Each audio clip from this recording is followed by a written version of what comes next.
کہ یہ اللہ رب العالمین کا کلام، اس کی عظمت کے لیے یہ بات کافی ہے کہ یہ غیر مخلوق ہے، اللہ رب العالمین کا کلام ہے جو اللہ رب العالمین نے اس کتاب کے ذریعے سے ہم تک پہنچایا۔ یہ غیر مخلوق ہے، اس پر ہمارا عقیدہ ہے۔ عظمت قرآن یہ عنوان کا انتخاب اسی لیے ضروری ہے کہ اس امت نے قرآن کریم کو پس پشت ڈال دیا۔ سارے لمحات کو جاننے کی فکر ہے، سارے اسباب کو پڑھنے کی فکر اور جستجو ہے۔ 2 روپے کا اخبار باہر سے خرید کر کے لوگ پڑھ لیتے ہیں، لیکن قرآن کریم ایک ایسی کتاب ہو چکی ہے امت کی نظروں میں کہ جس کے پڑھنے کی کسی کو حاجت نہیں ہے اور نہ ہی اس کے پڑھنے کا ذوق اور شوق باقی رہا۔ تو اس ماحول میں قرآن کریم کی عظمت بتانا، قرآن کریم کے اندر جو کچھ باتیں اللہ رب العالمین نے رکھی ہے اس کو آپ کے سامنے رکھنا انتہائی ضروری سمجھا جا رہا۔ تو قرآن کریم وہ مقدس کتاب ہے جس کے تقدس پر سارے مسلمانوں کا اتفاق۔ جہاں یہ بات یقینی ہے کہ آج مسلمانوں نے اس کتاب کو پڑھنا چھوڑ دیا، وہیں پر یہ بات بھی یقینی ہے کہ مسلمان قرآن کریم کی بے ادبی کو برداشت نہیں کر سکتا۔ تو مسلمان بہت کچھ برداشت کر لے گا، ان کے گھر والوں کو گالیاں دے ایک حد تک برداشت کر سکتا ہے، ان کے گھروں کو گرایا جائے، ان کے ملکوں کو لوٹا جائے ایک حد تک برداشت کر سکتا ہے، لیکن مسلمانوں کے اندر اللہ رب العالمین نے قرآن کریم کی وہ محبت و الفت ڈالی ہے کہ کبھی اس قرآن کریم کی بے ادبی، اس کی بے حرمتی کو مسلمان برداشت نہیں کر سکتا۔ یہ قرآن کریم کی رعب اور دبدبا ہے جو اللہ رب العالمین نے اسلام کے ماننے والوں کے دلوں میں رکھا، ایمان کو قبول کرنے والوں کے دلوں کے اندر یہ اللہ تعالیٰ نے قرآن کریم کی محبت اور الفت رکھی ہے کہ اس کی بے حرمتی، بے ادبی کو مسلمان برداشت نہیں کر سکتا۔ تو الغرض کہنا یہ ہے کہ قرآن کریم وہ مقدس کتاب ہے جس کے تقدس پر سارے مسلمانوں کا اتفاق ہے۔ اسی طریقے سے اللہ رب العالمین کی جانب سے نازل ہوئی یہ کتاب جبریل علیہ السلام کے ذریعے سے حضرت محمد صلی اللہ علیہ وسلم پر اللہ رب العالمین نے اس کو نازل کیا۔ قرآن کریم کس کو کہتے ہیں؟ جو اللہ کی جانب سے جبرائیل علیہ السلام کے ذریعے سے محمد رسول اللہ صلی اللہ علیہ وسلم پر نازل ہونے والی کتاب کو کہتے ہیں، جس کا پڑھنا باعث ثواب ہے اور اس کی حفاظت کی ذمہ داری اللہ رب العالمین نے لے رکھی ہے۔ اور ارشاد فرمایا اِنَّا نَحْنُ نَزَّلْنَا الذِّكْرَ وَإِنَّا لَهُ لَحَافِظُونَ، ہم نے اس قرآن کو نازل کیا اور ہم ہی اس کے محافظ ہیں، ہم ہی نے اس کی حفاظت کی ذمہ داری لی ہے۔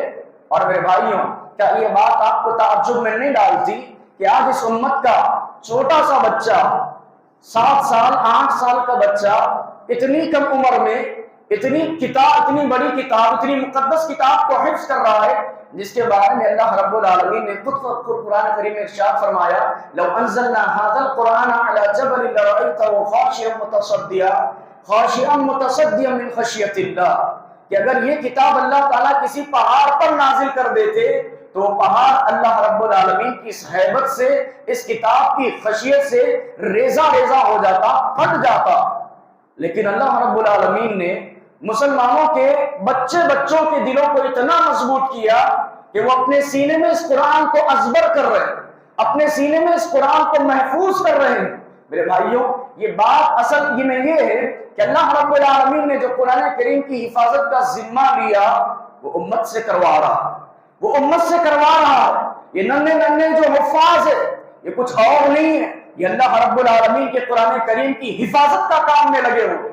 اللہ رب العالمین نے ان کے سینوں کو چن لیا کہ جس قدر قرآن کریم پیارے نبی صلی اللہ علیہ وسلم کے بعد سے لے کر قیامت تک سینوں میں اور سفینوں میں محفوظ ہوتی آ رہی ہے، تو ان سینوں کا اللہ رب العالمین انتخاب کر رہا ہے۔ تبھی یہ حفاظ ننھے منی جان لے کر کے 2 سال میں، 3 سال میں، کوئی 1 سال میں، کوئی 6 مہینے میں قرآن کریم کو حفظ کر رہا ہے۔ یہ اللہ رب العالمین ان سے کام لے رہا ہے۔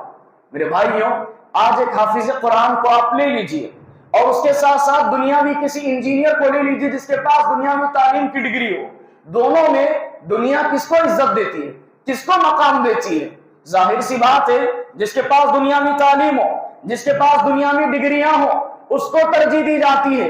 حافظ قرآن سند یافتہ ہونے کے باوجود بھی اسے زیادہ سے زیادہ دنیاوی معاملے میں مہینہ بھر کی کمائی کتنی ہو سکتی ہے؟ 10,000 15,000۔ لیکن اللہ رب العالمین نے ایک حافظ قرآن کے لیے جو اجر رکھا ہے کہ وہ دنیا میں کام لے رہا ہے نا حافظ سے، اس کے سینے کا اللہ تعالیٰ استعمال کر رہا ہے، اپنے کلام کی حفاظت کا ذمہ اس پر ڈالا ہے اللہ تعالیٰ نے، اب یہ دنیا میں نہیں کما رہا ہے نا، اس کا اجر کیا ہے آپ دیکھیے۔ مجموع الزوائد کی روایت ہے، علامہ البانی نے اسے حسن قرار دیا ہے۔ ابو ہریرہ رضی اللہ تعالیٰ عنہ اس حدیث کے راوی ہیں، بیان کرتے ہیں کہ کل قیامت کے دن قرآن کریم ایک تھکے ماندے آدمی کی شکل میں آئے گا اور آ کر کے قاری قرآن سے کہے گا کیا تو مجھے جانتا ہے؟ کیا تو مجھے پہچانتا ہے؟ وہ کہے گا نہیں، میں تجھے نہیں پہچانتا۔ قرآن کریم جو شکل اختیار کر کے آیا تھا وہ کہے گا میں وہی قرآن ہوں جس نے تجھے راتوں میں جگائے رکھا، یعنی قیام اللیل کا کام لیا، تجھے دن میں نے پیاسا رکھا۔ اس کی نسبت رمضان کے روزوں کی طرف اہل علم نے کی ہے۔ اسی طریقے سے آج تمام تاجر اجرت چاہتے ہیں، اپنی تجارت کا ثمرہ لینا چاہتے ہیں، تو بے شک اللہ تعالیٰ نے تیرے ساتھ بھی تجارت کا معاملہ کیا ہے، میں آج تجھے تیری تجارت کا ثمرہ دینے کے لیے آیا ہوں۔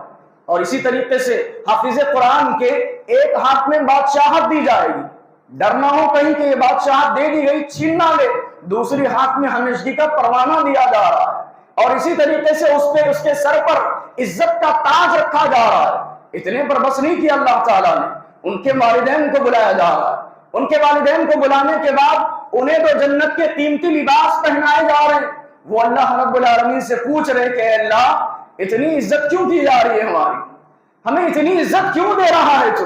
جبکہ دنیا میں اتنی عزت تو نہیں ملتی تھی نا۔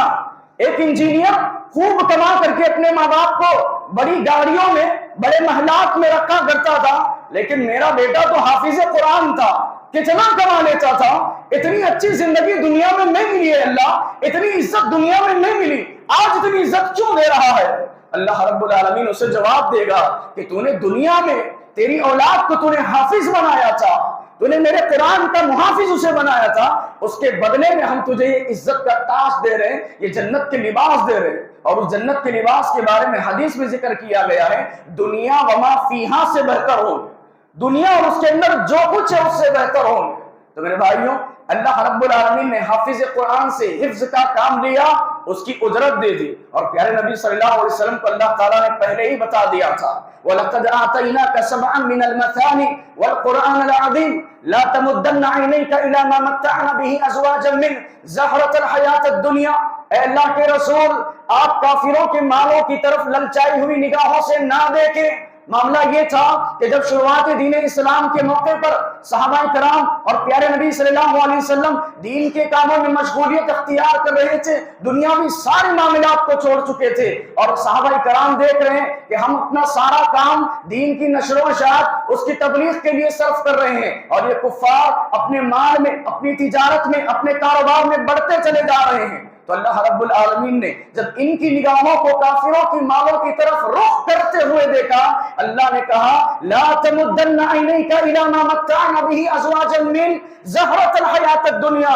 اے نبی اپنے صحابہ سے کہنا اور آپ خود سننا، اپنی للجائی ہوئی نگاہوں سے ان کے مالوں کی طرف نہ دیکھو۔ ہم نے آپ کو 7 بار دہرائی جانے والی آیتیں دی ہیں نا، اور پورا قرآن عظیم دیا ہے، کہیں زیادہ بہتر ہے، ہوا خیر مما یجمعون، وہ جو کچھ جمع کر رہے ہیں اس سے کہیں زیادہ بہتر آپ کے پاس قرآن کریم ہے، اس کی 7 آیتیں سورہ فاتحہ۔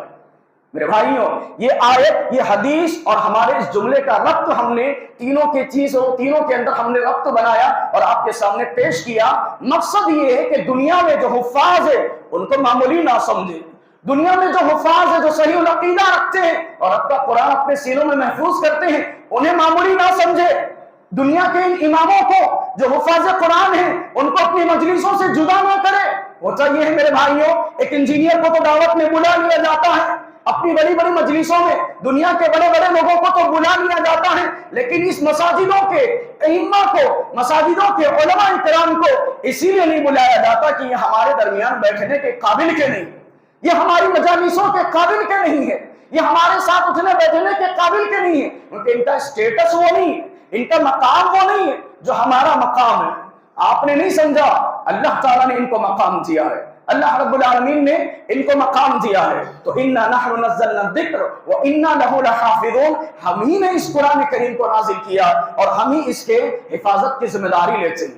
میرے بھائیوں، یہ قرآن کریم وہ کتاب ہے جو اگر پاروں کے اعتبار سے دیکھا جائے تو صرف 30 پارے، سوروں کے اعتبار سے دیکھا جائے تو 114 سورتیں، لیکن قیامت تک آنے والے تمام مسائل کا حل اپنے اندر سمیٹے ہوئے، قیامت تک اٹھنے والی تمام باطل نظریات، افکار کا حل اور رد اپنے اندر سمیٹے ہوئے ہیں.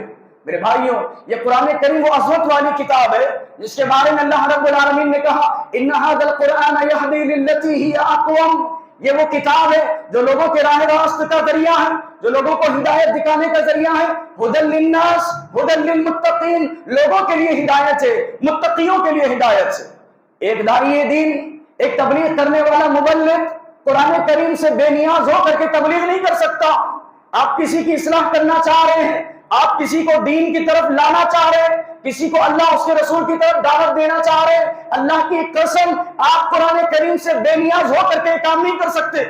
آپ کو کسی کی اصلاح کرنی ہے، کسی کو دین بیدار کرنا ہے، کسی کو اسلام بیدار کرنا ہے، کسی کو دین پسند بنانا ہے، تو آپ کو قرآن کریم کا استعمال کرنا ہوگا. بغیر قرآن کریم کی تلاوت کے کوئی دیندار نہیں بن سکتا.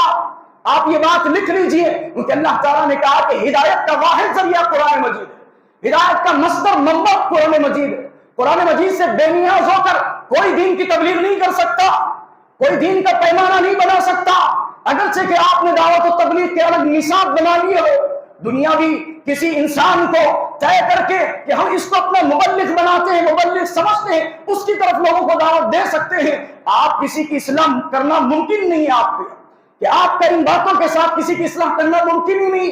کیونکہ جو قرآن کریم سے بے نیازی اختیار کرے وہ لوگوں کو دین کی طرف نہیں بلا سکتا. اور ایسا کہنا اور ایسا کرنا میرے اور آپ کے نبی کو ناراض کرتا ہے. پیارے نبی ناراض ہوتے ہیں جب کوئی قرآن چھوڑ کر دوسری کتابوں کو پڑھتا ہے ہدایت کے لیے، یا پسند کرتا ہے دوسری کتابوں کو، حتیٰ کہ وہ آسمانی کتابیں کیوں نہ ہو. اگر قرآن کریم کے مقابلے میں اس کو لاتا ہے، سن لو امت مسلمہ، پیارے نبی اس سے ناراض ہوتے ہیں. آئیے دیکھیے اللہ کے نبی صلی اللہ علیہ وسلم کے سامنے حضرت عمر بن خطاب رضی اللہ تعالیٰ تورات کا نسخہ لیے ہوئے پڑھ رہے ہیں اس کی آیات کو اور خوش ہو رہے ہیں اللہ کے نبی صلی اللہ علیہ وسلم کے سامنے. اللہ کے نبی صلی اللہ علیہ وسلم اور حضرت عمر بن خطاب کو تورات کے نسخے پڑھتا دیکھ، خوش ہوتا دیکھ ناراض ہو رہے ہیں. اللہ کے نبی صلی اللہ علیہ وسلم کا چہرہ سرخ ہو رہا ہے. ابو بکر صدیق رضی اللہ تعالیٰ عنہ نے کہا کہ اے عمر، تمہاری ماں تمہیں گم پائے، کیا دیکھتے نہیں؟ اللہ کے نبی ناراض ہو رہے ہیں. اللہ کے نبی صلی اللہ علیہ وسلم کا چہرہ غصے سے سرخ ہو رہا ہے. اللہ کے نبی صلی اللہ علیہ وسلم کو جب حضرت عمر بن خطاب رضی اللہ تعالیٰ عنہ نے اپنا چہرہ اٹھا کر کے دیکھا تو فوراً اپنے ایمان کی تجدید کی. میرے بھائیوں، قرآن کریم کے علاوہ کسی اور کتاب کو منبر و محراب کی زینت بنانے والوں سنو، اللہ کے نبی صلی اللہ علیہ وسلم اس سے اتنا سخت ناراض ہوتے ہیں کہ حضرت عمر رضی اللہ تعالیٰ نے یہ خیال کیا کہیں میرا تورات کو پسند کرنا، کہیں میرا تورات کے ان آیات کو پڑھ کر کے خوش ہونا میرے ایمان کو تو نہ کھا گیا، میرے ایمان کو تو نہ کھا گیا. انہوں نے تجدید ایمان کیا، کہا رضیت باللہ ربا وبالاسلام دینا وبمحمد النبی. اے اللہ کے رسول، میں اللہ رب العالمین کے رب ہونے سے راضی ہوا، میں آپ کے نبی ہونے سے راضی ہوا، میں دین اسلام سے راضی ہوا. اے اللہ کے رسول، میں اپنے ایمان کی تجدید کرتا ہوں، آپ ناراض تو نہ ہوئیے، آپ غصے میں تو نہ آئیے. اللہ کے نبی صلی اللہ علیہ وسلم نے انہیں جواب دیا، اے عمر کیا سمجھتے ہو؟ تورات کا نسخہ پڑھ کر کے خوش ہو رہے ہو.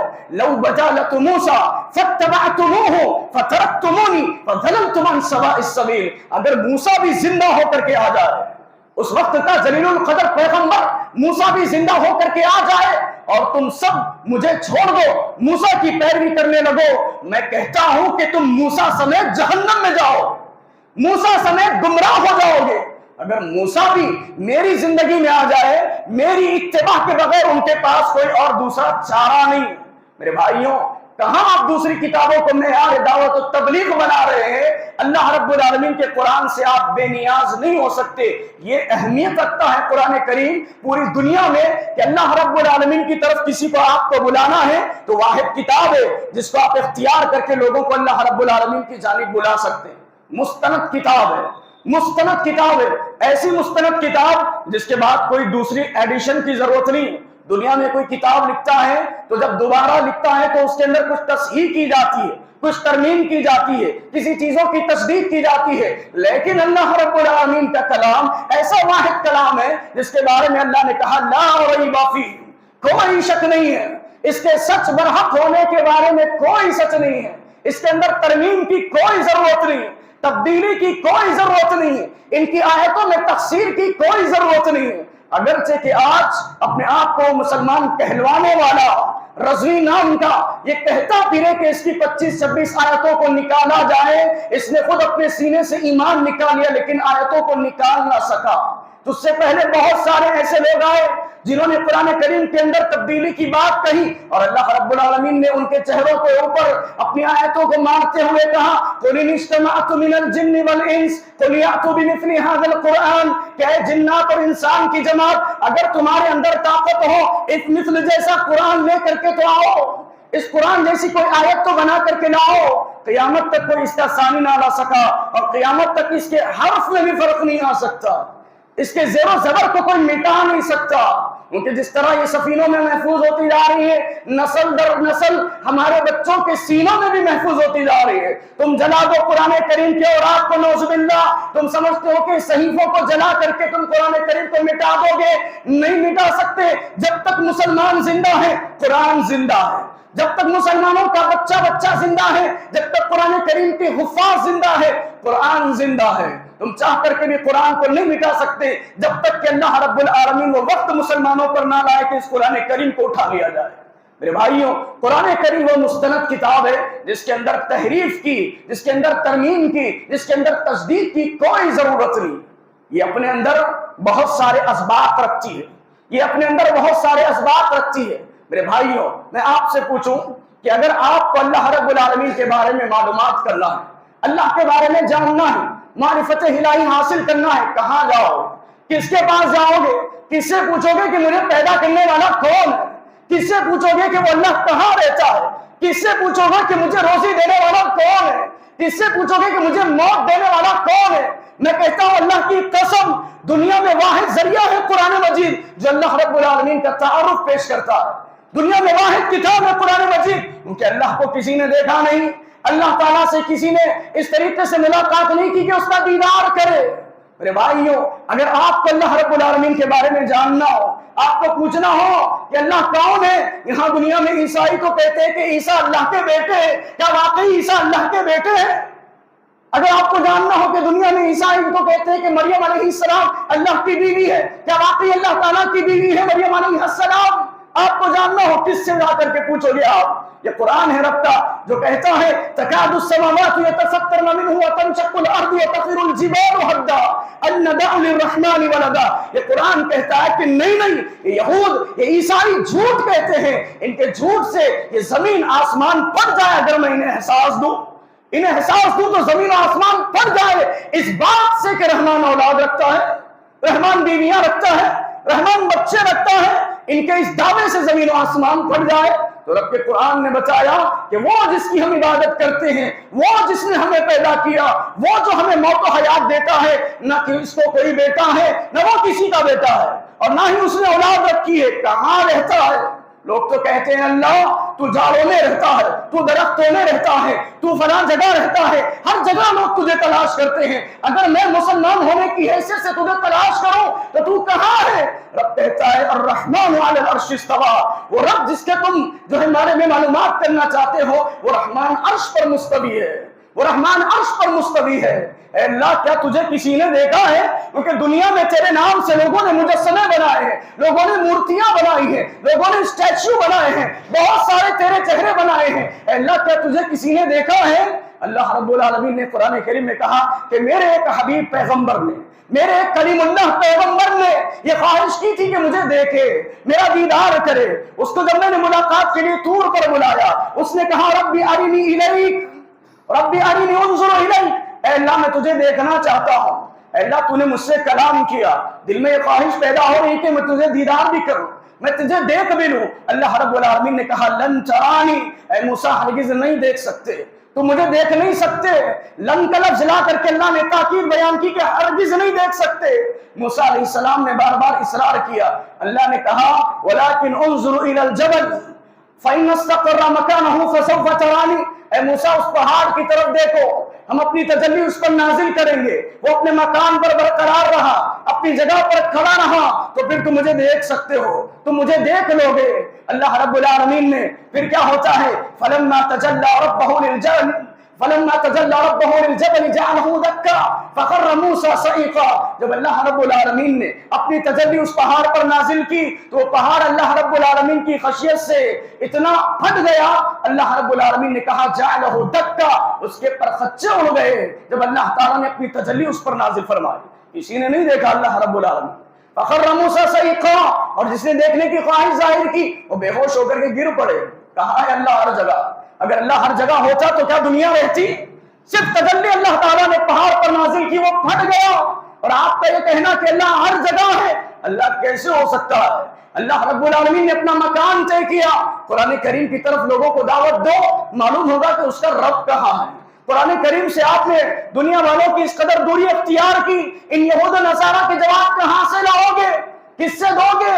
جو اللہ تعالیٰ کے بارے میں یہ سوال کرتے ہیں کہ اللہ تعالیٰ نے, انہوں نے زبور میں لکھا ترمیم کرتے ہوئے, انجیل میں لکھا ترمیم کرتے ہوئے کہ اللہ تعالیٰ نے 6 دن میں زمین و آسمان کو بنایا, 7ویں دن اللہ تعالیٰ نے آرام کیا کیونکہ وہ تھک گیا تھا.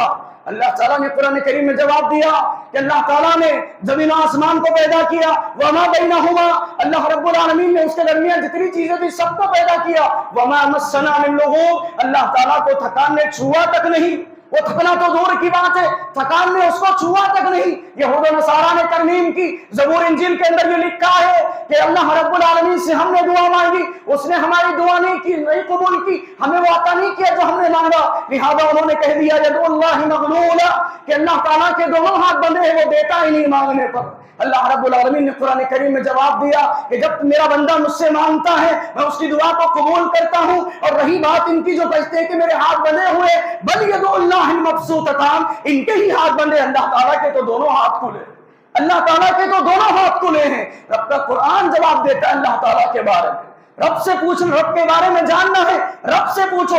آپ نے تو اپنی امت کو قرآن سے اس قدر دور رکھ دیا ہے کہ آج امت قرآن کریم کا ادب و احترام تو کرتی ہے, قرآن کریم کی تعظیم تو کرتی ہے, لیکن ان سے پوچھا جائے یا قرآن پڑھتے ہو, کہتے ہیں کہ مولوی صاحب قرآن کریم کو اگر معنوں کے ساتھ پڑھا جائے پھر تو ہم گمراہ ہو جائیں گے, قرآن کریم کو ترجمے کے ساتھ پڑھا جائے پھر تو ہم گمراہ ہو جائیں گے. قرآن کریم کو پڑھنے کے لیے اتنے علوم کی ضرورت ہے, اس کو عالم کے سوا کوئی پڑھ نہیں سکتا, اس کو علماء کے سوا کوئی جان نہیں سکتا. یہ بات پھیلا دی گئی, یہ بات یہ شور مچا دیا گیا, جبکہ اللہ رب العالمین نے کہا لقد یسرنا القرآن للذکر فہل من مدکر, کہ ہم نے اس قرآن کو آسان کر دیا سمجھنے کے اعتبار سے, ہے کوئی جو اس کو سمجھ سکے. میرے بھائیوں, آج قرآن کریم کے اس قدر لوگ پیچھے ہیں, انہیں بات سے ڈر نہیں لگتا کہ روز قیامت اللہ کے رسول صلی اللہ علیہ وسلم ان کے بارے میں گواہی دینے والے ہیں, کہ اللہ تعالیٰ اللہ کے نبی صلی اللہ علیہ وسلم کو جب گواہ دینے کے لیے بلائے گا, گواہی دینے کے لیے شاہد بنا کر کے بلائے گا. اللہ کے رسول صلی اللہ علیہ وسلم جو اپنی امت سے اس قدر محبت کرنے والے, اپنی امت سے اس قدر الفت رکھنے والے, جو اللہ کے نبی صلی اللہ علیہ وسلم نے اپنی حیات میں کہا کہ میرے صحابہ کاش کہ میں اپنے بھائیوں کو دیکھ لیتا, کاش کہ میں اپنے بھائیوں کو دیکھ لیتا. صحابہ کرام نے کہا اللہ کے رسول کیا ہم آپ کے بھائی نہیں ہیں, کیا ہم آپ کے دوست نہیں ہیں؟ اللہ کے نبی صلی اللہ علیہ وسلم نے کہا انتم اصحابی و اخوانی, میرے صحابہ تم میرے بھائی ہو, میرے دوست ہو, لیکن میں تمہاری بات نہیں کرتا, میں ان لوگوں کی بات کر رہا ہوں جو میرے بعد آنے والے. جس نبی نے ہم سے ملاقات کی خواہش کی, تمنا کا اظہار کیا, وہی نبی ہمارے بارے میں قیامت کے دن کچھ گواہی دے رہے ہیں کہ یا ربی ان قوم اتخذوا ھذا القرآن مہجورا, اے اللہ میری اس امت نے میرے بعد قرآن کو پسے پشت ڈال دیا, قرآن کو پیچھے رکھ کر کے اپنے علماء کو حکام بنا لیا, اپنے علماء کو فیصل بنا لیا, قرآن کو پیچھے رکھ کر کے اپنے ہر معاملے میں اپنے علماء سے فتوی بازی کرنے لگے, قرآن کریم کو فیصل بھی نہ بنایا, قرآن کریم کو بطور تسکیہ تزکیہ بھی نہیں بنایا، تزکیے کے لیے اپنے علماء سے انتخاب کر لیا، مسائل کے لیے اپنے علماء سے انتخاب کر لیا، قرآن کریم کو صرف رکھا تو دستانوں میں لپیٹ کر کے رکھ دیا گیا، قرآن کریم کا استعمال کیا گھر بھرانیوں کے موقع پر استعمال کیا، قرآن کریم کا استعمال کیا میتوں پر پڑھنے کے لیے استعمال کیا، قرآن کریم کا استعمال کیا شادی میں بچی کے ساتھ تحفہ دینے کے لیے استعمال کیا، قرآن کریم کا استعمال کیا تو نئے گھر میں داخل ہوتے وقت سب سے پہلے چیز جو لے جاتے ہیں وہ قرآن کریم، اس طرح اس کا استعمال کیا۔ اس کے علاوہ کسی اور معاملے میں اے اللہ میری اس قوم نے قرآن کریم کو پس سے پشت ڈال دیا۔ میرے بھائیوں، رب کا قرآن یہ کہتا ہے، اللہ رب العالمین نے سورہ ابراہیم کے آخر میں کہا ھذا بلاغ للناس، کہ یہ لوگوں کے لیے اللہ تعالیٰ کی جانب سے خط ہے، پیغام ہے، رسالہ ہے، میسج ہے۔ اللہ رب العالمین کا یہ پیغام ہم نے کھول کر نہیں پڑھا، دنیا کی ہر زبان کو جاننے کا، ہر چیز کو پہچاننے کا ہمارے پاس وسائل اور ذریعہ ہے۔ میرے بھائیوں، اس باپ سے آپ پوچھئے جس باپ کا بیٹا باہر ہو، آج سے 20-25 سال پہلے موبائل کا اتنا استعمال نہیں ہوتا تھا، خبریں بہت تاخیر سے آتی تھی، جس باپ کا بیٹا دوسری کنٹری میں جا کر کے رہتا تھا، وہ باپ اپنے بچے کا خط آنے تک کا بہت بے صبری سے انتظار کرتا تھا، اور جب خط آ جائے اور باپ کو پڑھنا نہ آتا ہو تو وہ خط لے جا کر کے لوگوں کے پاس گھوما کرتا تھا، میرے بچے کا خط آیا ہے، اس کو پڑھ کر کے سنا دیجئے کہ میرے بچے نے کیا لکھا ہے۔ اللہ رب العالمین اس احساس سے کہہ رہا ہے ھذا بلاغ للناس ولینذروا به وليعلموا انما الہ واحد وليذکر اولو الالباب، کہ اے عقل مندو، اللہ کی جانب سے تمہارے پاس یہ خط بھیجا گیا ہے، کیا تم اس کو کھول کر کے پڑھنا نہیں چاہتے، سننا نہیں چاہتے کہ اللہ نے کیا لکھا ہے، جاننا نہیں چاہتے کہ اللہ کیا کہنا چاہتا ہے؟ اللہ تعالیٰ نے تو قرآن کریم میں کہا فَمَنْ شَاءَ ذَكَرَ فِي صُحُفٍ مُكَرَّمَةٍ مَرْفُوعَةٍ مُطَهَّرَةٍ بِأَيْدِي سَفَرَةٍ كِرَامٍ بَرَرَةٍ، کہ اگر تمہیں میری یاد آئے تو کیا کرو گے، تمہیں میری یاد آئے تو کیا کرو گے؟ فَمَنْ شَاءَ ذَكَرَ، جسے میری یاد آئے وہ میرا قرآن پڑھو۔ یہ وہ قرآن ہے جس کو پاک لوگ اپنے ہاتھوں میں یعنی جبریل علیہ السلام اسے لے کر کے آئے، فی صحف مکرمۃ مرفوعۃ مطہرہ، یہ پاک قرآن ہے جو ہاتھوں سے ہاتھیں بڑھ کر کے میرے نبی تک پہنچا ہے۔ اللہ رب العالمین کو ہم نے یہ نہ یاد کیا، نہ یاد کرنے کے بعد اللہ رب العالمین سے رابطے کا کوئی ذریعہ ہم نے اختیار کیا۔ میرے بھائیوں، رب کے قرآن کو ہم صرف اتنا جانتے ہیں کہ رمضان میں تراویح میں سنایا جاتا ہے، اور اس قدر اس کتاب کے ساتھ ظلم کیا گیا کہ مسلمانوں نے یہ ظلم کیا اور کہہ دیا کہ اس قرآن کریم کے ترجمے کو پڑھنے والے گمراہ ہو جاتے ہیں۔ میں کہتا ہوں یہی بات اگر کوئی غیر مسلم اسٹیج لگا کر کے کہے کہ لوگوں قرآن کریم کو ترجمے کے ساتھ نہ پڑھو گمراہ ہو جاؤ گے، کیا کارروائی ہوگی مسلمانوں کی؟ کیا کارروائی ہوگی؟ ریالیاں نکالیں گے، اس کے بارے میں جدوجہد کریں گے۔ یہی بات اگر کوئی مولوی کہے اسٹیج سے تو مان لیا اور قرآن کو جزدان میں لپیٹ کر کے رکھ دیا۔ ظلم کیا گیا قرآن کریم کے ساتھ، اس کو جزدان میں لپیٹ کر کے ظلم کیا گیا قرآن مجید کے ساتھ۔ رمضان کے مہینے میں اس کو یاد کیا، اور یاد کرنے والے بھی بڑے مختلف قسم کے لوگ ہیں، کوئی ایک مہینہ مکمل پڑھنا چاہتا ہے، کوئی تاجر قسم کا ہو تو اس کو رمضان کے صرف 10 دنوں میں ختم کرنا چاہتا ہے۔ کس نے اجازت دی آپ کو امت کے اندر سہولیات پیدا کرنے کی؟ کتنے اجازت دی آپ کو ایک مہینے میں مکمل قرآن کرنے کے بجائے اس کو 10 شبی شبینوں میں، 6 شبی شبینوں میں، 3 شبی شبینوں میں، 1 شبی شبینے میں سنانے کی آپ کو کس نے اجازت دی؟ یہ بدعت کو ایجاد کرنے کی آپ کو کس نے اجازت دی؟ کتنی سہولت فراہم کریں گے آپ امت کے لیے، کتنی حرام چیزوں کو حلال کر کے مکروہ قرار دے کر کے امت کے لیے آپ سہولت بنائیں گے۔ اللہ تعالیٰ سے ڈریے، رب کے دین کے اندر مداخلت کرنے سے اللہ تعالیٰ سے ڈریے۔ قرآن کریم مکمل مہینہ پڑھنے کی عادت عادی بنائیے امت کو۔ صرف 6 دنوں میں قرآن کو برخاست کروا دیا، 6 دن کا شبینہ رکھ کر کے برخاست کروا دیا، پھر مسجدوں کو ویران کر دیا اور منبروں سے چلاتے رہے کہ نماز کو نہیں آ رہے۔ کیسے آئیں گے؟ کیسے آئیں گے؟ آپ نے سہولت کی سارے راستے فراہم کر دیے۔ میرے بھائیوں، سوچنے کی بات ہے کہ اس کتاب کے ساتھ کتنا ظلم کیا جا رہا ہے۔ امت محمد یہاں ظلم کر رہی، اللہ رب العالمین نے اس سے ہدایت کا سبب اور ذریعہ بنایا، اور ہم نے اسے مردوں پر پڑھنے والی کتاب سمجھ کر کے صرف میت پر جب کوئی مرنے کی کنڈیشن پر آتا ہے سورہ یاسین پڑھ کر کے اسے مار رہے ہیں۔ زندوں کو زندگی دینے کے لیے قرآن کریم آیا اور ہم نے اس کو میتوں پر پڑھنا شروع کر دیا۔ خیر باتیں بہت ہو سکتی ہے، خلاصہ کلام یہ ہے کہ قرآن کریم کا روزانہ تلاوت کریے، اس کا حق ہے، یہ روزانہ تلاوت کریے، اس کا حق ہے۔ آپ سے نہیں ہوتا روزانہ 1 پارہ پڑھنا۔ میں کہتا ہوں کہ آپ قرآن کریم سے دل لگانے کے لیے کسی ایک نماز کا انتخاب کر کے، مان لیجئے فجر کی نماز میں آپ آتے ہو جو ہے پابندی کے ساتھ تو فجر کے بعد ایک صفحہ ہی صحیح بیٹھ کر کے پڑھیے، ایک صفحہ ہی صحیح، پھر چاہے قرآن ختم کرنے کے لیے آپ کو 1 سال کیوں نہ لگ جائے، ضروری نہیں کہ آپ 1 مہینے میں مکمل قرآن ختم کریں، ضروری نہیں۔ اللہ تعالیٰ کو وہ عبادت پسند ہے جو مستقل کی جائے، مستقل مزاجیت رکھتی ہو۔ ایسا نہیں کہ آپ کو جوش آیا، آپ نے 4 دن میں قرآن ختم کر دی، پھر 1 سال تک آپ قرآن نہ چی رہے ہو۔ میرے بھائیو، طریقہ اختیار کرو رب سے جڑنے کا، رب کے قرآن سے جڑنے کا، اور آسانی یہاں سے شروع کرو کہ روزانہ دن بھر میں کسی بھی نماز کے بعد 1 صفحہ ہی صحیح آپ پڑھنے کا اپنے آپ کو عادی بنائیے، ترجمے کے ساتھ پڑھیے، ہر ترجمے کے قرآن موجود ہے، پڑھنے نہیں آتا سیکھیے، ہر مسجد میں معلم ہے، ہر مسجد میں حفاظ ہے، ہر مسجد میں شعبہ ناظرہ کا اہتمام ہوتا ہے، جا کر بیٹھیے، مولوی صاحب کے سامنے بیٹھ کر رب کا قرآن پڑھیے، سیکھیے، یہ نہ سمجھیے کہ میری عمر زیادہ ہو گئی ہے۔ رب اللہ کے نبی صلی اللہ علیہ وسلم پر جب قرآن کریم نازل ہوا، اللہ کے نبی صلی اللہ علیہ وسلم کی عمر 40 سال تھی، 40 سال کی عمر سے اللہ کے رسول صلی اللہ علیہ وسلم پر قرآن کریم نازل ہونا شروع ہوا۔ میرے بھائیوں، رب کا قرآن پڑھنے کا عادی بنائیے اپنے آپ، ترجمے کے ساتھ پڑھ کر دیکھیے، کوئی بات نہیں سمجھ میں آتی پوچھیے اہل علم سے، معلوم کیجیے علماء سے، جستجو پیدا کیجیے۔ اگر آپ قرآن کریم کی طرف اپنے آپ کو بڑھائیں گے، اللہ رب العالمین اپنی رحمت کی نظر آپ کی طرف بڑھائے گا۔ اللہ رب العالمین سے دعا ہے، اللہ رب العالمین کہنے سننے سے زیادہ ہم سب کو عمل کرنے کی توفیق نصیب فرمائے۔ قرآن کریم کی جس قدر ہم محافظت کرتے ہیں، اللہ تعالیٰ اس کے احترام میں ہمیں اسے پڑھنے، اس پر عمل کرنے والا بنائے۔ آمین تقبل یا رب العالمین، وما علینا الا البلاغ المبین۔